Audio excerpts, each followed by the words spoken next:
बिल्कुल देखिए, ग्वालियर चंबल काफी महत्वपूर्ण रीजन है, क्योंकि कांग्रेस ने इस बार बिना ज्योतिरादित्य सिंधिया के चुनाव लड़ा। ज्योतिरादित्य सिंधिया 2018 में कांग्रेस के साथ थे और इस अंचल के दो दिग्गज नेता नरेंद्र सिंह तोमर और ज्योतिरादित्य सिंधिया भारतीय जनता पार्टी के नेता, और उन्होंने एक एक सीट पर पूरा जोर लगाया। हालांकि नरेंद्र सिंह तोमर दिमनी विधानसभा तक अपनी चूंकि चुनाव मैदान उनका है, बीजेपी ने उनको उम्मीदवार बनाया है, वहां वो ज्यादा व्यस्त हो गए, इसलिए उतना उनको समय दूसरी सीटों पर मेहनत करने का नहीं मिला। लेकिन ज्योतिरादित्य सिंधिया बिल्कुल फ्री होल्ड थे, उनके पास कोई अपनी एक निश्चित विधानसभा नहीं थी। उन्होंने पूरा जोर लगाया, हर उस सीट पर जोर लगाया जहां उनके साथ कांग्रेस छोड़कर तमाम लोग आए और चुनाव मैदान में थे। उनके अलावा बीजेपी के जो उम्मीदवार थे, उस सीट पर उन्होंने पूरा जोर लगाया है। तो अगर इस तब के बावजूद अगर भारतीय जनता पार्टी की सीटें बढ़ती हैं थोड़ी सी, तो इसमें नरेंद्र सिंह तोमर और ज्योतिरादित्य सिंधिया को भी क्रेडिट दिया जा सकता है। लेकिन कांग्रेस अगर 27 सीटों पर आ जाती है, जो कड़े मुकाबले वाली सीटें हैं, तो इसके मायने ये हैं कि इन नेताओं का कोई बहुत ज्यादा असर नहीं होगा, और ना ही ज्योतिरादित्य सिंधिया के बीजेपी में जाने का कोई ज्यादा असर दिखाई देगा।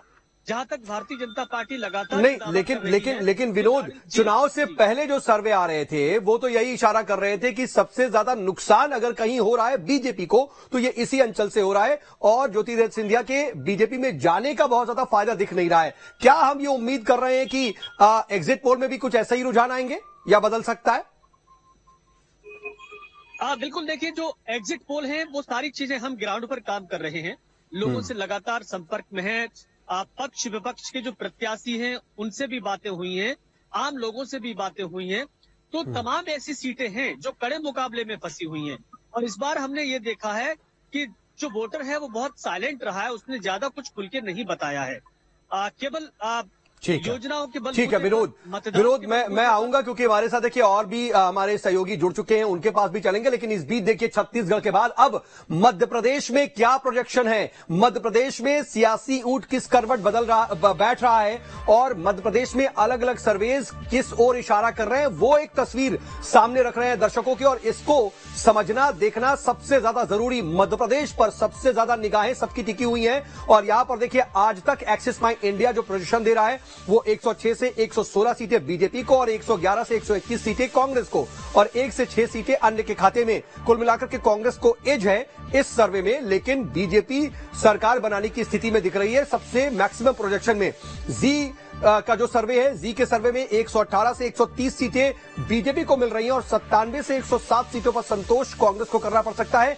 जी के अगर एग्जिट पोल के नतीजों पर और उस पर प्रोजेक्शन पर हम नजर डालें तो कांग्रेस को यहां पर कहीं ना कहीं एज नहीं मिल रहा है, बीजेपी को एज है, और वहां पर वो मिनिमम स्थिति में भी सरकार बना रही है। टीवी9 पोल स्टार्ट की अगर बात कर लें तो 106 से 116 बीजेपी को और 111 से 121 जो है वो कांग्रेस को मिलने का अनुमान है,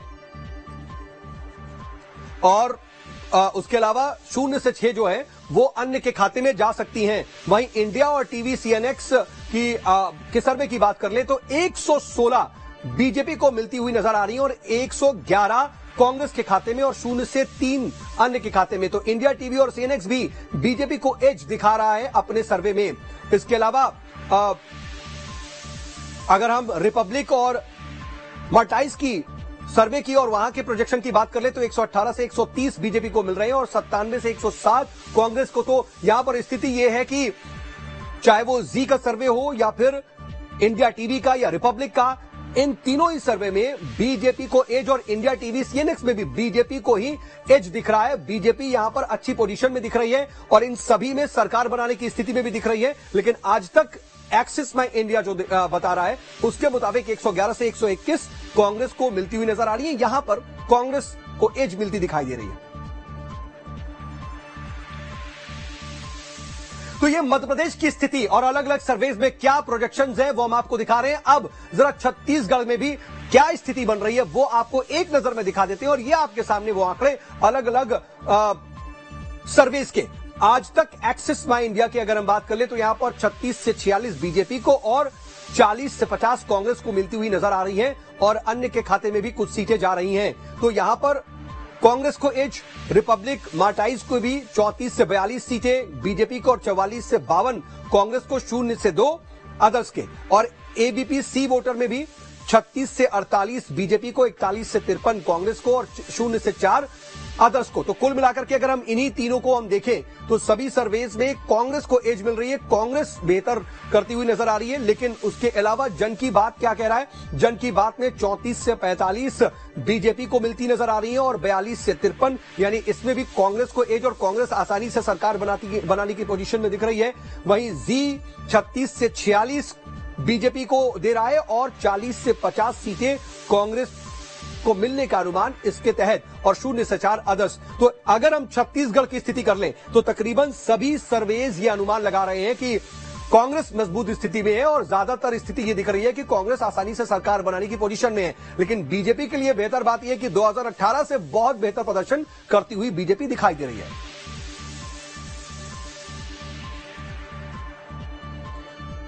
तो देखिए, पोल ऑफ पोल हम बता रहे हैं और इस वक्त क्या तस्वीर उभर करके सामने आ रही है, कुछ अंदाजा आपको लग गया होगा। हमारे साथ लगातार ग्राउंड से भी सहयोगी बने हुए हैं, मेरे साथ विनोद शर्मा बने हुए, अंकुश भी मेरे साथ रायपुर से बने हुए, उनके पास भी चलेंगे, रोशन मेरे साथ हैं और अतुल भी मेरे साथ मौजूद है, दुर्गेश भी मौजूद है, सभी के पास ग्राउंड पर भी चलेंगे। लेकिन एक बहुत छोटे से ब्रेक के बाद फौरन हाजिर हो, तो कहीं जाइएगा मत, क्योंकि जो आखिरी आंकड़े हैं, जो फाइनल तस्वीर है, वो अभी सामने आनी बाकी है।